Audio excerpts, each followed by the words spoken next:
장관 후보자 인사청문회 같은 경우는 그런 얘기를 많이 합니다. 능력과 도덕성을 모두 검증하는 자리기는 합니다만 특히 이제 강선우 여가부 장관 후보자 이 여가부의 특성상 여기에 수장이 될 능력이 있느냐보다는 도덕적 문제에만 좀 많이 집중된 게 아닌가 이런 얘기들이 또 나오고 있더라고요. 네, 이게 갑질 논란이 나오는 이유가 여성가족부가 하는 업무 중에 상당수가 소위 사회적 약자들을 이 사회적으로 좀 보듬고 이 차별을 해소하는 정책을 펼치기 때문에 업무와 연관성이 아예 없다고 볼 수 없어 보이고요. 또 한편 여가부 수장으로서는 또 부적절한 측면도 있는 것 같습니다. 예를 들면 이 비동의 강간죄나 이 포괄적 성교육, 차별금지법과 관련해서 이 강선우 후보자가 특히 젠더 분야 정책에 있어서는 이 사회적 합의가 중요한데 이 부분이 아직 이루어지지 않았다. 좀 유보적 입장을 밝혔거든요. 이것도 여가부 수장으로서 뭐 이렇게 지향이라고 했을 때 사회적 차별을 해소할 이 큰 지향이 있느냐, 이 부분도 능력 검증의 또 대상이 아닌가 싶습니다. 네. 저는 그 보니까 이번에 그 되게 언론에 좀 꼽고 있는 인물이 뭐 신문이든 방송에서든 이 강선우 의원과 그리고 이진숙 교육부 장관 후보자죠. 좀 이건 그냥 우연이겠지만 제가 보기엔 좀 찝찝한 구석이 하필 좀 여성이에요. 두 분 다. 그리고 여론이나 아니면은 언론이든 그리고 지금 국민의힘 쪽이든 포화를 좀 지엽적인 데 두고 있다 이런 생각이 듭니다. 예를 들면은 이재명 정권의 철학이 무엇인지 또 그리고 이재명 정권의 핵심적인 코어 권력이 어디 있는지를 보면서 그런 쪽 장관들과 좀 정면 승부를 하는 것이 예를 들면 정동영 통일부 장관이라든가 이런 쪽에 좀 국가적인 대사 안보 문제라든가 이런 걸 좀 놓고 논쟁을 좀 벌렸으면 하는 그런 바람이 있는데 뭐 보좌진 비서 뭐 갑질 쓰레기를 갖다 줬니 안 줬니 이게 참 망한 얘기예요. 그게 무슨 국민의 지금 덕이 있겠습니까? 그거는 참 그 개인들 간에 해결해야 될 사안인 측면도 있다고 하는 것이고 제가 그렇다고 해서 그걸 옹호하자는 것은 아닙니다. 뭐 논문 표절 이런 것도 지금 나오고 있는데 과거에 논문이 참 우리나라 학위 논문들이 되게 어정쩡하게 가는 경우가 많죠. 어쨌든 그런 측면에서는 좀 민주당 쪽에서도 국민의힘과 어떤 이 인선을 놓고 좀 한판 깊은 대화를 좀 나눌 수 있는 그런 청문회 자리가 됐으면 정책적인 부분 그게 좀 아쉽습니다. 자, 여성 장관 후보자 2명 얘기를 하셨으니까 바로 교육부 장관 얘기로 한번 넘어가 보겠습니다. 낙마 가능성이 좀 높다고 지목이 되는 이진숙 교육부 장관 후보자 자녀 조기 유학, 뭐 논문 표절 의혹도 공격 많이 받고 있는데 무엇보다도 이제 자신이 몸담고 있는 대학은 물론이고 학계 교육단체 등도 반대 목소리를 많이 내고 있지 않습니까? 어떻게 보십니까? 네, 이게 우리 뭐랄까 이 교육부 장관으로서의 역할도 문제고요. 어제와 이제 나왔던 여러 가지 소명들 그리고 청문회 과정들을 보면 이 교육부 수장으로서 기본적인 좀 이해와 소양도 좀 부족해 보인다. 특히 초중등 교육과 관련해서는 거의 아는 지식, 이 기본 지식이 좀 전무한 상태인 것 같다. 요 부분도 큰 문제가 아닐까 싶고 우리 스포츠에서도 감독이 아무리 작전 지시를 잘해도 경기를 뛰는 거는 선수지 않습니까? 그렇죠. 그런데 마치 이진숙 후보자의 경우에는 내가 작전을 짜주고 지시해줬으니까 사실 이거는 내가 스윙을 하고 타격을 한 거다. 이런 이야기를 하고 있는 거죠. 논문도 표절이라기보다는 이게 제자 논문을 좀 가로챘다라고 보는 게 맞는 것 같고요. 특히 학자로서 자격이 좀 심각하다. 본인이 해명하는 과정을 보면 이 제자의 박사학위 논문이 박탈될 수도 있는 해명이었거든요. 교육부 수장으로서 자격과 지향과 관련해서 업무 수행 자체가 좀 불가능해 보인다. 이 낙마 가능성이 매우 높다라고 볼 수 있겠습니다.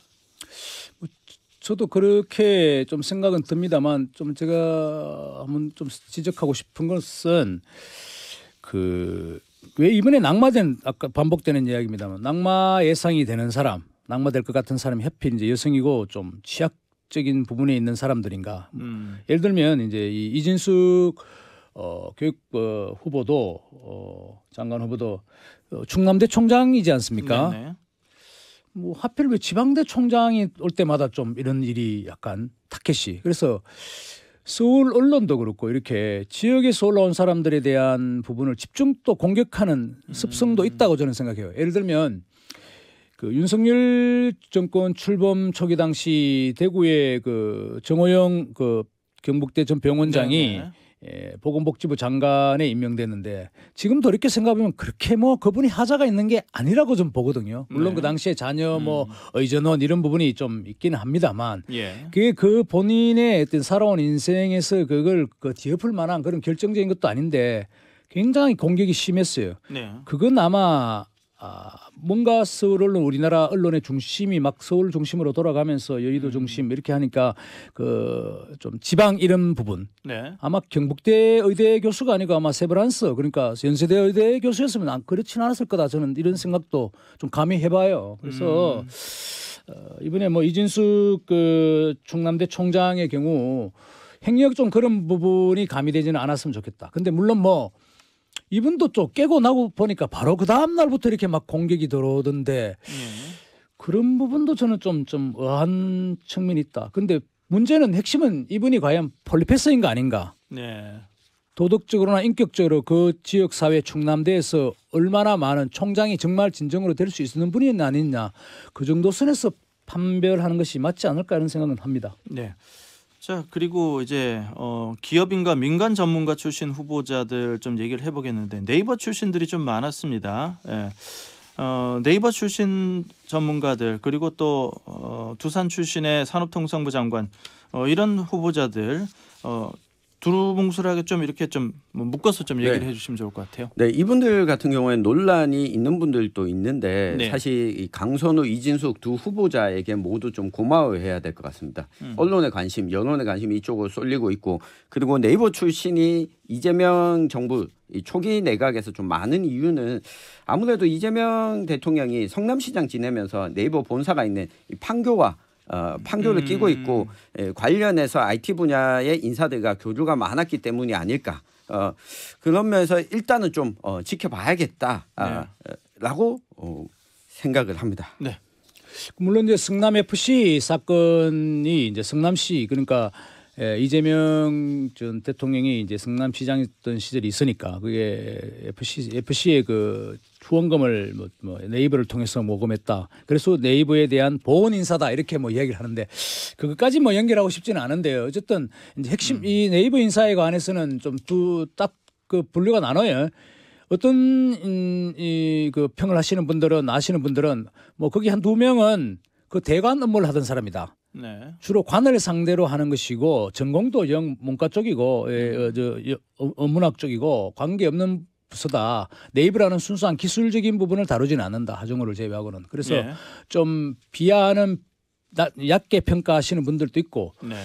어떤 측면에서는 이제 이재명 대통령이 AI 시대의 미래 이런 부분을 좀 국가적으로 독려하겠다고 했으니 네. 거기에 좀 걸맞는 인물을 지금 포지션을 했는데 기대되는 측면이 있다. 엔지니어 경우에는 그래서 한번 두고 봐야 될 어쨌든 저는 좀 신선하게 좀 보였던 그런 인사라고 생각은 합니다. 네. 시간이 굉장히 이제 얼마 안 남았는데 한 30초 내외로 안규백 그 국방부 장관 그리고 정동영 통일부 장관 후보자에 대해서 한 말씀씩만 하고 끝내겠습니다. 네, 이 정동영 통일부 장관 후보자의 경우에 제가 드리고 싶은 이야기는 이재명 정부 하에서 네. 이 대북 관계에 대한 메시지를 좀 확고히 보여주는 분이다. 이 부분이 이 국민의힘과 좀 입장 차이가 나오지 않을까 예상해 봅니다. 네. 글쎄 뭐 병적 기록도 좀 공개해야 될 필요가 있을 것 같고요. 안규백 그 국방부 장관 후보자는 네. 무엇보다 이제 방위 출신이 그 사관이 아닌데 장교가 아닌데 지금 국방부 장관이 64년 만에 됐다는 거 아닙니까? 예. 그러니까 한번 뭐 시험 때에 올랐는데 어떻게 잘할지 두고 보고 싶습니다. 네. 자, 지금까지 두 분과 얘기 나눠봤습니다. 박재일 논설실장님 그리고 천영길 시사평론가님 수고하셨고요. 저도 여기서 인사드리겠습니다. 두 분 고맙습니다. 네, 수고하셨습니다. 감사합니다.